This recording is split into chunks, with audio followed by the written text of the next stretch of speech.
Hello everybody. आज topic continue कर रहे हैं स्टाफिंग के साथ, स्टाफिंग प्रोसेस में चैप्टर नंबर 6 एनसीईआरटी बुक को ही फॉलो करेंगे।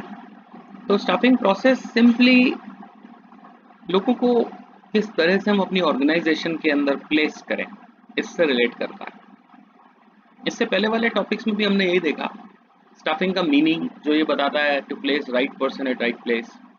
इम्पोर्टेंस में हमने देखा कि अगर हम सही आदमी को सही जगह पर प्लेस करेंगे तो हम बेस्ट रिजल्ट्स निकाल पाएंगे, हम उनसे बेस्ट काम करवा पाएंगे।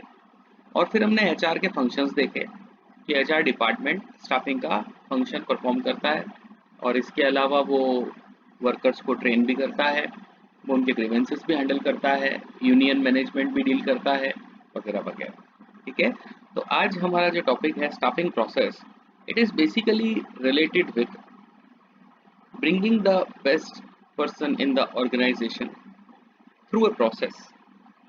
ठीक है, तो इसके जो भी स्टेजेस हैं उनमें सबसे पहला दे रखा है एस्टिमेटिंग मैन पावर रिक्वायरमेंट।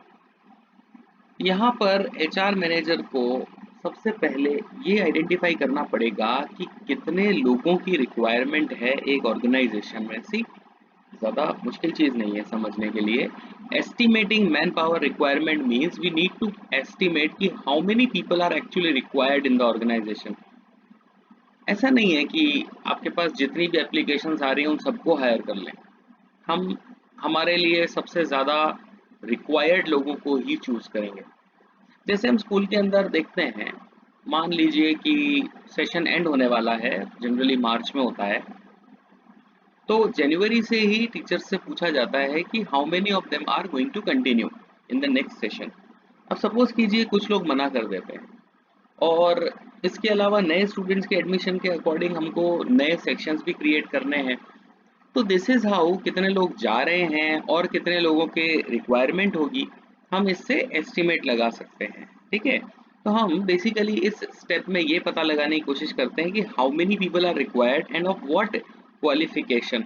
हमको ध्यान रखना पड़ेगा उनके एजुकेशनल क्वालिफिकेशन, स्किल्स, एक्सपीरियंसेस वगैरह का, और फिर हम उनको चूज करेंगे। अब यहाँ पर हमको दो तरह के एनालिसिस करने होंगे। इन चीज़ों को आप प्लीज़ नोट कर लेना अपनी बुक्स के अंदर। एक है वर्कलोड एनालिसिस और एक है यहीं पर वर्कफोर्स एनालिसिस। ठीक है ना, तो वर्कफोर्स और वर्कलोड एनालिसिस क्या है? वर्कलोड एनालिसिस बताता है कि यहाँ पर लिखा हुआ workload analysis would enable an assessment of the number and type of human resources necessary for the performance of various jobs. यानी कि एक काम को कंप्लीट करने के लिए आपको कितने वर्कर्स की रिक्वायरमेंट है, ये है वर्कलोड एनालिसिस। और सिमिलरली वहाँ पर है वर्कफोर्स एनालिसिस, जो कि ये बताएगा कि अभी आपके पास कितने वर्कर्स अवेलेबल हैं। ठीक है, तो मान लीजिए कि एक क्लास में 40 स्टूडेंट्स होते हैं और हमारे पास में मान लीजिए 120 स्टूडेंट्स हैं, यानी कि 3 सेक्शन बनने वाले हैं। अब हर सेक्शन के अंदर जो भी क्लासेस होती हैं, जैसे मान लीजिए 10 तक में Hindi, English, social studies, science, mathematics, तो यानी कि हमको हर सब्जेक्ट के एक एक टीचर एटलीस्ट चाहिए जो कि 120 स्टूडेंट्स को हैंडल कर सकते हैं। अब सपोज करो कि यही स्टूडेंट्स बढ़ करके 240 हो जाते हैं, तो अब हमको 6 सेक्शंस बनाने पड़ेंगे। तो 6 सेक्शंस का मतलब हो गया कि अब हमको ज़्यादा टीचर्स की रिक्वायरमेंट होगी। तो अकॉर्डिंगली एक टीचर को हम कितने सेक्शंस देने वाले हैं और उनको क्या क्या सब्जेक्ट्स पढ़ाने हैं, इसके अकॉर्डिंग हम टीचर्स को हायर करेंगे। तो वर्कलोड एनालिसिस यानी कि 240 स्टूडेंट्स को पढ़ाने के लिए कितने टीचर्स चाहिए, और वर्कफोर्स एनालिसिस यानी कि अभी हमारे पास कितने टीचर्स अवेलेबल हैं। ठीक है, अकॉर्डिंगली हम उनका रिक्रूटमेंट करेंगे। अब ये रिक्रूटमेंट क्या होता है? तो this is the process of searching for prospective employees. हम ये पता लगाने की कोशिश करते हैं कि हमारी ऑर्गेनाइजेशन में जो लोग आ सकते हैं वो कौन होंगे। कुल मिला के will search for the prospective employees. हम न्यूज़पेपर में एडवर्टीजमेंट लगा सकते हैं, हम होर्डिंग्स लगवा सकते हैं, हम टीवी चैनल्स में रिक्वायरमेंट डिस्प्ले करवा सकते हैं। कुल मिलाकर के हम उन लोगों को कॉल करेंगे जो हमारी ऑर्गेनाइजेशन में काम करने में इंटरेस्टेड हैं। इन सिंपल टर्म्स हम अपनी वेकेंट पोजीशंस के अकॉर्डिंग लोगों को कॉल करेंगे। इसके बाद नेक्स्ट स्टेप आता है सिलेक्शन। सिलेक्शन प्रोसीजर बहुत सिंपल सा है, जिसके अंदर हम ये पता लगाने की कोशिश करते हैं कि कौन लोग आएंगे और एक्चुअली कौन लोग हमारे ऑर्गेनाइजेशन में काम कर पाएंगे।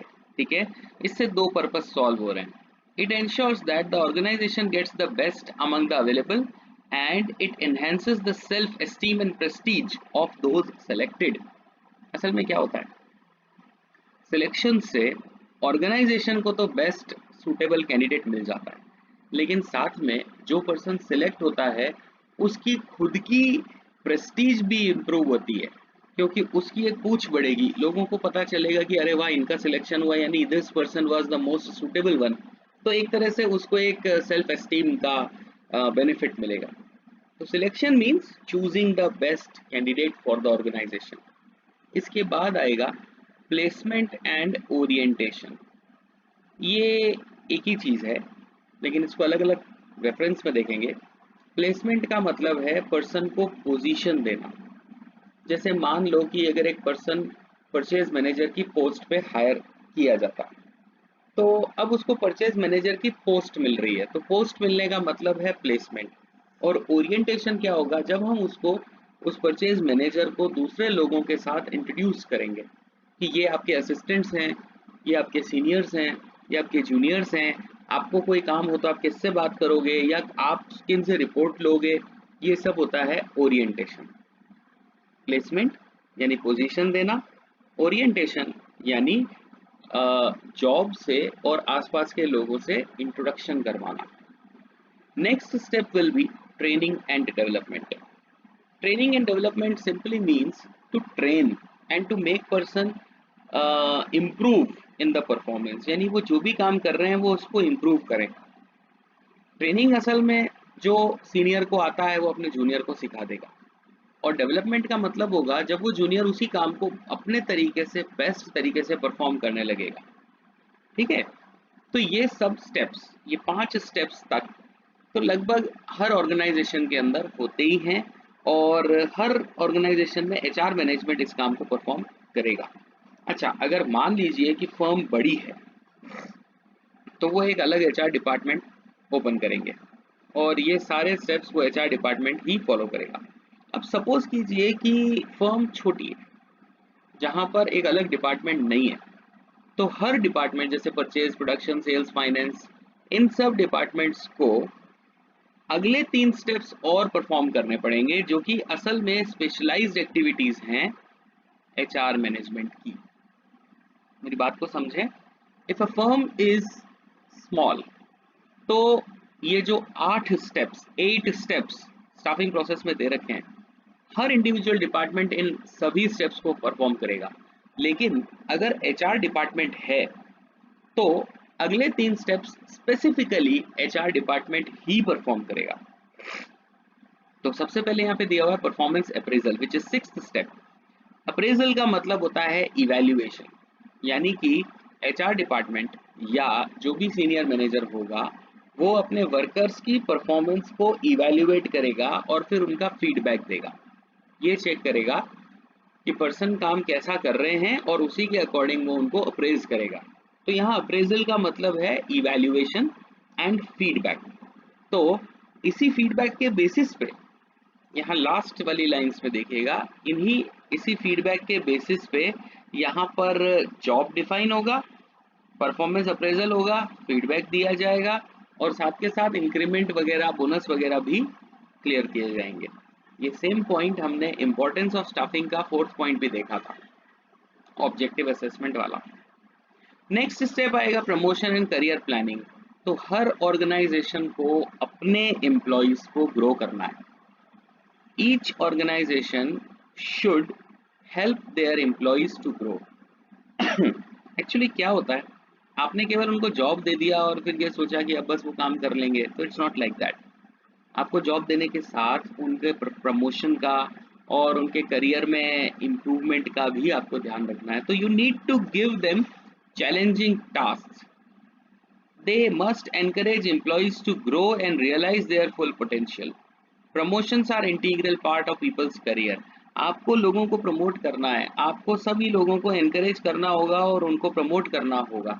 तो what you will do, you will have to challenge them, you will have to provide them challenging jobs, जिससे कि वो उस काम को सीखेंगे और बेहतर करेंगे और अपने अपने करियर में ग्रो करेंगे। And last step is compensation. Compensation simply means salary या वेजेस। तो यहाँ पर कंपनसेशन को या दो कैटेगरीज में डिवाइड किया है, डायरेक्ट एंड इनडायरेक्ट। डायरेक्ट के अंदर भी दो दे दिए हैं, time based and performance based. असल में क्या होता है, डायरेक्ट का मतलब कैश अमाउंट दे रहे हो, तो एक होगा टाइम बेस्ड, जिसका मतलब हुआ कि आप उनको जितना वो टाइम काम करते हैं, मान लो 8 आवर्स या 10 आवर्स, तो आप उनको आवरली यानी टाइम के अकॉर्डिंग पे करोगे। या फिर होगा परफॉर्मेंस बेस्ड, जिसमें आप यूनिट्स को देखोगे कि उन्होंने कितनी यूनिट बनाई, कि किसी ने 8 यूनिट बनाई, किसी ने 10 बनाई, किसी ने 12 बनाई, तो according to the units they have made you can make the payment. ठीक है। और दूसरा यहाँ पर आ जाता है इनडायरेक्ट। इनडायरेक्ट कंपनसेशन के अंदर यहाँ पर आ जाएगा, जैसे मान लो इंश्योरेंस और मेडिकल बेनिफिट्स। अगर आप अपने एम्प्लॉयज़ को इंश्योरेंस दे रहे हो, मेडिकल बेनिफिट्स दे रहे हो, तो इसमें आप डायरेक्टली उनको कोई भी कैश प्राइस नहीं दे रहे हो, कैश अमाउंट नहीं दे रहे हो, लेकिन आप उनको एक तरह से कुछ बेनिफिट्स दे रहे हो। ये यहाँ पर दे रखे हैं। Indirect payments like employer paid insurance and vacations दे सकते हैं। कभी कभी ऑर्गेनाइजेशन अपनी तरफ से एम्प्लॉयज़ को कुछ वेकेशंस भी गिफ्ट करती है, मेडिकल फैसिलिटीज भी गिफ्ट करती है। तो ये सब इनडायरेक्ट पेमेंट्स है, जो कि आपकी परफॉर्मेंस या टाइम के अकॉर्डिंग नहीं होते हैं। So this was the staffing process. Stay tuned for the next topic. Thank you.